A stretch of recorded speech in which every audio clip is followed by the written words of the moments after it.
Hello Wangxian lovers, welcome back to my channel. यह Wangxian fan fiction की new story है जिसका नाम है it's not difficult to say I love you. इस स्टोरी में वांग जी टॉप और विहिंग बॉटम है। इसकी शॉर्ट स्टोरी यह है कि दोनों फैमिली दोनों की शादी फिक्स कर देते हैं। उन दोनों को यह नहीं पता था कि वह दोनों एक दूसरे से प्यार करते हैं। दोनों एक दूसरे के प्यार से अनजान थे। फैमिली ने शादी करने के लिए कहा तो दोनों मान गए। फैमिली दोनों के प्यार के बारे में बहुत अच्छे से जानते थे, इसलिए उन्होंने इनकी शादी करवाने के बारे में सोचा। वांग जी विहिंग से शादी करने के लिए अपना प्यार शो करता है, बट विहिंग पूरे टाइम बस यही शो करता रहता है कि वह इस शादी से खुश नहीं है, जिससे वांग जी अपना लव प्रूफ करता है और वांग जी दोनों फैमिली से मीटिंग करता है और शादी कैंसिल करने की बात करता है। क्या सच में दोनों की शादी कैंसिल हो जाएगी वांग जी के कहने पर? क्या विहिंग सच में वांग जी से शादी नहीं करना चाहता है? स्टोरी की स्टार्टिंग होती है सुबह 5 बजे। वांग जी विहिंग के घर में विहिंग के रूम का डोर नॉक कर रहा था, पर विहिंग ना तो कोई रिस्पॉन्स दे रहा था, ना ही डोर ओपन कर रहा था। आज उनकी लाइफ का बहुत बड़ा दिन था, क्योंकि आज ही के दिन उन दोनों की शादी होनी थी। बट विहिंग ऐसा शो कर रहा था कि वह शादी के लिए तैयार नहीं है, इसलिए उसने वांग जी के लिए डोर भी ओपन नहीं किया।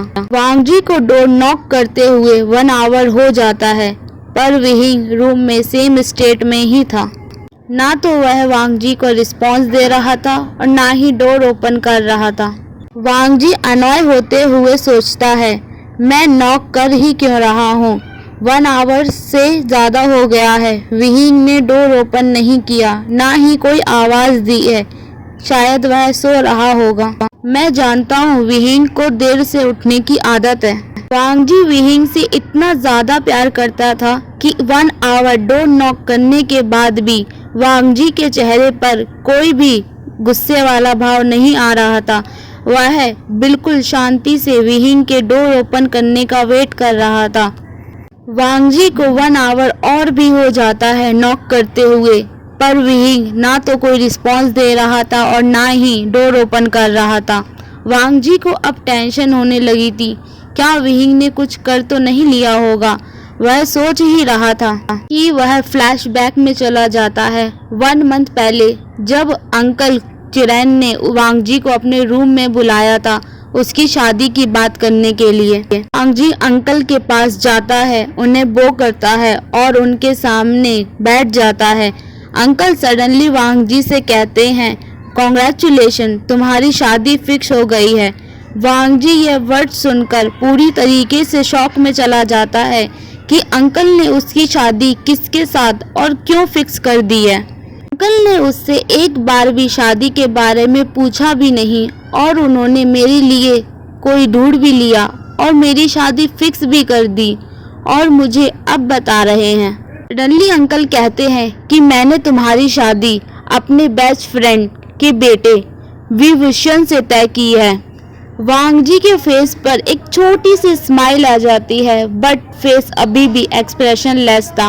विभूषण का नाम सुनकर वांग जी के दिल में गुदगुदी होने लगती है। वांग जी सोच में पड़ जाता है, यह तो वही है जो 16 साल की उम्र में क्लाउड रिसर्च पढ़ने के लिए आया था, जो ज्यादातर लाइब्रेरी में रिटेंशन पीरियड में रहता था, जिसके ऊपर नजर रखने की ड्यूटी मुझे दी जाती थी।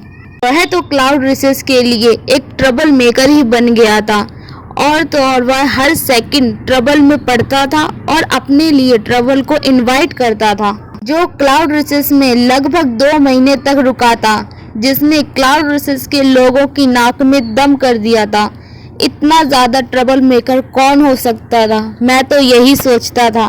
उस टाइम मैंने ही उसके साथ सबसे ज्यादा वक्त बिताया था और वह मेरे दिल को भाने लगा था।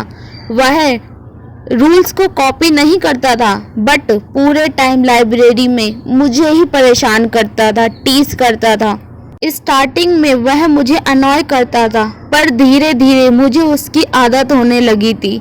जब वह यहाँ से चला गया तो मैं फिर से अकेला पड़ गया। मुझे कोई नहीं परेशान करता था, ना ही टीज करता था। वांग जी अपनी यादों से बाहर आता है और एक्सप्रेशनलेस फेस के साथ कहता है, अंकल क्यों? मेरी शादी उससे क्यों फिक्स कर दी गई है? अंकल सैड फेस के साथ कहते हैं, मेरी तबीयत अब ठीक नहीं रहती, मैं ज़्यादा दिन तक नहीं जी पाऊंगा शायद। लैन क्लैन का लीडर भी चूज करना है। तुम्हारे बड़े भाई लैन सिचेन की शादी तो ऑलरेडी जिन मैंग्याओ से हो गई है जो जिन सेक्ट से है, और जिन मैंग्याओ के फादर की डेथ हो गई है उन्होंने लैन सिचेन को जिन सेक्ट का हायर घोषित कर दिया है। लैन सिचेन के लिए बहुत ज़्यादा मुश्किल हो गई है। वह लैन क्लैन और जिन सेक्ट दोनों को मैनेज कर रहा है। दोनों क्लैन के बीच इतना ज़्यादा डिस्टेंस है कि दोनों को मैनेज कर पाना लैन सिचेन के लिए पॉसिबल नहीं हो पा रहा है। इसलिए तुम्हारी शादी करना अब ज़रूरी हो गया है ताकि तुम लैन क्लैन के लीडर बनो और लैन सिचेन जिन सेक्ट को संभाल सके। लान वांग जी अपने अंकल की दुविधा को समझ रहा था।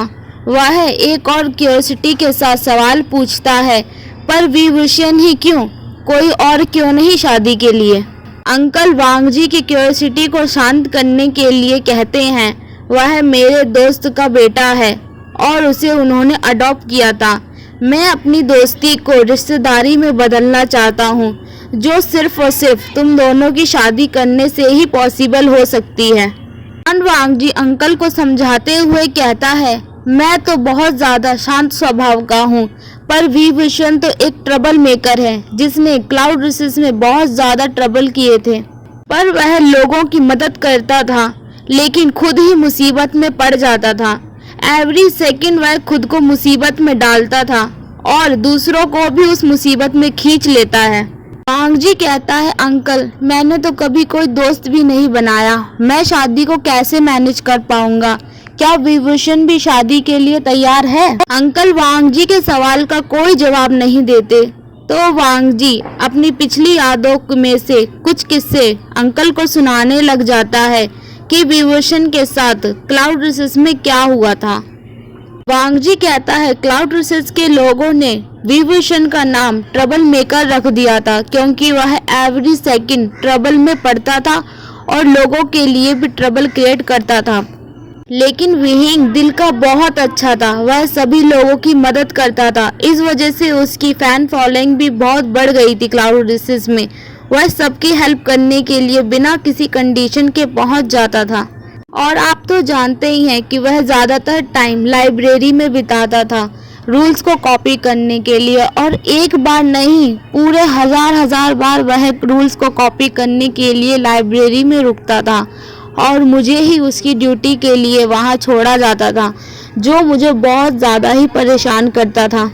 वांग जी अंकल के सामने ही अपने ख्यालों में फिर खो जाता है। वह सोच रहा था, विहिंग तो एक हंसमुख पर्सन है और मैं हमेशा चुप रहने वाला, सबसे दूरी बनाने वाला। विहिंग तो मिलनसार वाला व्यक्ति है। लान वांग जी विहिंग के बारे में सोचते हुए ही स्माइल करने लग जाता है कि सिर्फ और सिर्फ एक उसके पास ही गट्स हैं जो मुझे अनॉय कर सकता था, जो मुझे अनॉय करने के लिए मुझे टीज करता, इरोटिक्स बुक्स दिखाता और कभी कभी तो हद ही कर देता। अपने तालिस्मान का यूज़ करके पेपर मैन से मुझे परेशान करता, उन्हें मेरे पास भेजता।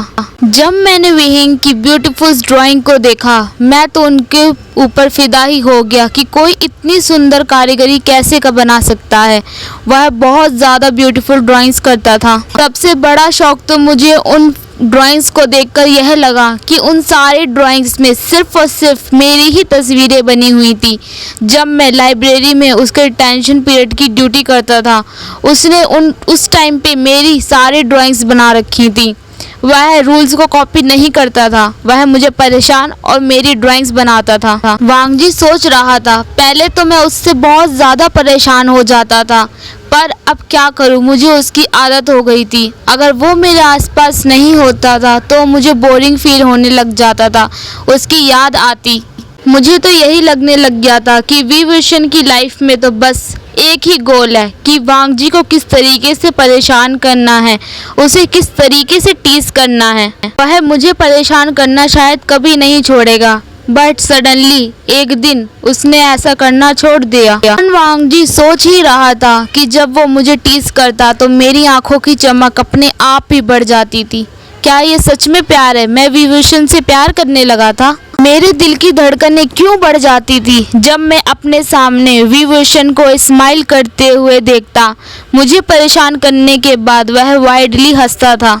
मेरे दिल की धड़कनें बढ़ जाती थी और मुझे वो मोमेंट बहुत ही ज़्यादा पसंद आने लग जाता। जब वह हंसता, जब वह मेरे आसपास होता, मैं तो उससे उसी वक्त से प्यार करने लग गया था जब मैंने उसे उसकी ब्यूटी को पहली बार देखा था।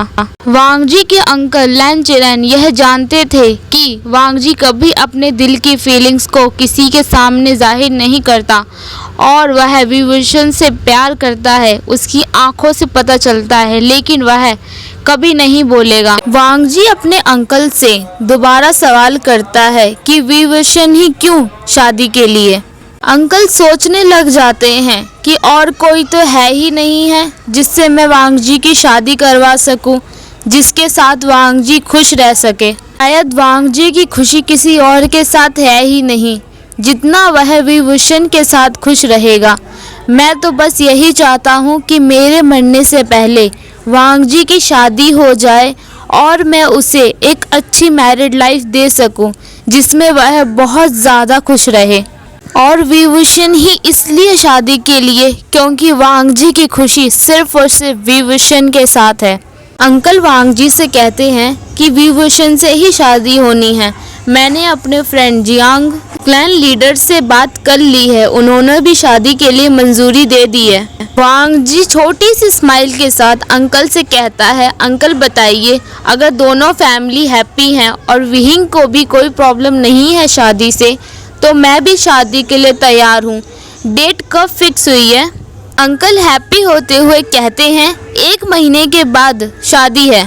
Thank you guys. अगर स्टोरी अच्छी लगी हो तो प्लीज़ कमेंट करके बताइएगा। Thank you. लाइक कीजिएगा, कमेंट करिएगा और subscribe my channel. Thank you. Bye bye.